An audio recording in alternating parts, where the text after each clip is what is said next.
एकटा छठ के गीत सुनू। चैती छठ छै आवे वाला, तो चंद्रमा बहिन सूर्य भगवान भाई से कहे छथिन, से सुनू। एम की सामैया हो दीनानाथ भैया, गहुम बड़ महग छै। एम की सामैया हो भैया, घीउ बड़ महग छै। कोना हम करबै हो भैया, छठी मैया के बरतिया।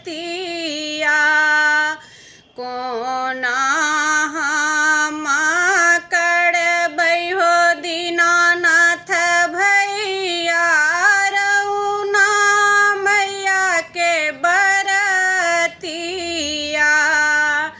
छोरी दहो चनड़ मन बहिनो, छठी मैया के बरतिया।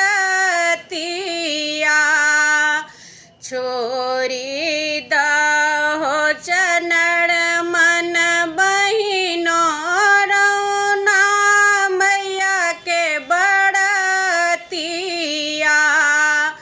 हमें नहीं छोड़बै हो भैया, छठी मैया के बरतिया।